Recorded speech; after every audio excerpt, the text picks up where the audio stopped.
السلام عليكم ورحمة الله وبركاته. بسم الله الرحمن الرحيم، والصلاة والسلام على أشرف المرسلين سيدنا محمد عليه أفضل الصلاة والسلام.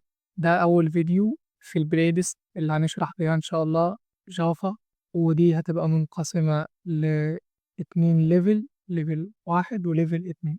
ليفل واحد هو الأساسيات، وليفل اتنين إن شاء الله هيكون ال OOP. طبعا أنت لو مش فاهم أي حاجة فلسه يعني أنت هتتعرف على المصطلحات دي شوية شوية يعني.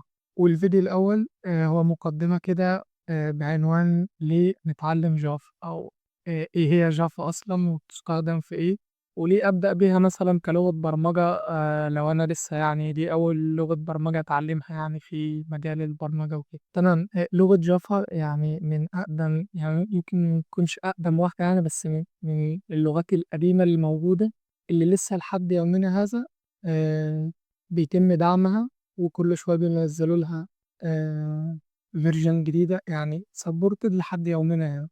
لغة جافا ممكن تبني بيها موبايل ابلكيشن، ممكن تبني بيها ديسكتوب ابلكيشن، وكمان داخلة في الويب وداخلة في الباك اند، يعني داخلة في كل حاجة بمعنى أصح. تقدر تعمل بيها حاجات كتير، بس يعني برضه عشان ما تبقاش هل الكورس ده هو انت هتعمل بيه كل حاجة؟ لا طبعا، ده اساسيات ليك عشان تمهد لك الطريق بعد كده، ان انت تبقى فاهم كل تراك بقى يعني. كل تراك بيتطلب منك مثلا لغة معين، فاللغة دي انت بتبدأ تعرف الاساسيات بتاعتها، وبعدين بتبدأ تشوف المجال بقى، اسمها كل مجال ليه رود ماب، خريطة بتمشي عليها واحدة واحدة واحدة. لكن الاساس كله بيبقى واحد. اتعلم اساس كويس، لغة برمجة كويس، افهم يعني المصطلحات الأساسية زي الفاريبل والفانكشن واللوب والكونديشن والحاجات دي كلها. والحاجات المهمة التانية اللي هي إن شاء الله هناخدها في ليفل 2، هي الأوبجكت أورينتد بروجرامينج. دول حاجتين أساسيين في اللغة، لو أنت اتعلمتهم تقدر بعد كده تعمل باللغة دي اللي أنت عايزه.